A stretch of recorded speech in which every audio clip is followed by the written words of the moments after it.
বিসমিল্লাহির রহমানির রহিম। বাংলাদেশ জাতীয়তাবাদী ছাত্রদল জিন্দাবাদ। আমি মোহাম্মদ ইব্রাহিম শেখ, রামপাল উপজেলা ছাত্রদলের সদ্য সাবেক ভারপ্রাপ্ত আহ্বায়ক।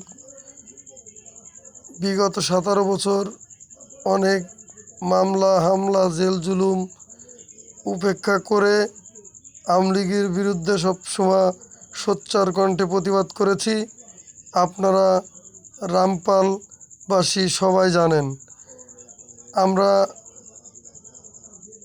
অনেক ত্যাগের বিনিময়ে জুলাই আগস্ট আন্দোলনে নিজেদের ব্যানার না নিয়ে সাধারণ ছাত্র হিসেবে আন্দোলনে অংশগ্রহণ করে দেশকে পুনরায় স্বাধীনতা এনে দিয়েছি।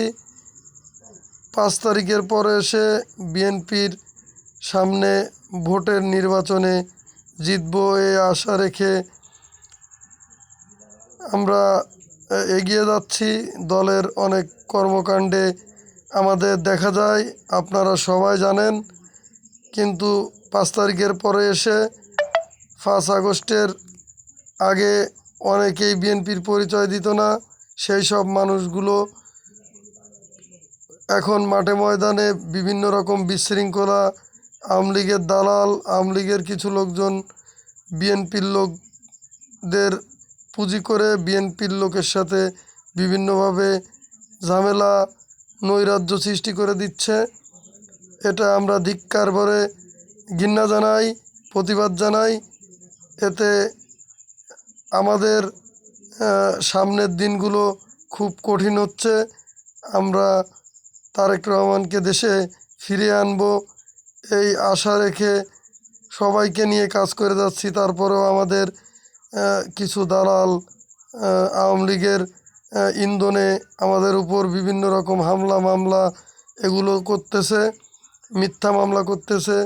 আপনারা সবাই জানেন। খুব দুঃখের সাথে বলতে চাই, এগুলো আমরা আশা করি না। তারপরও আপনারা জানেন রামপালের অবস্থা কি। সব মিলে রামপালের অবস্থাটা জবরাল অবস্থা।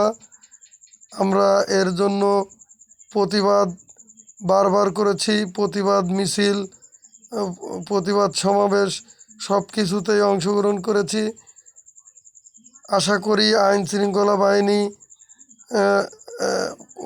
অনেক কিছু বুঝেও না বোঝার মতো ব্যবহার করছেন।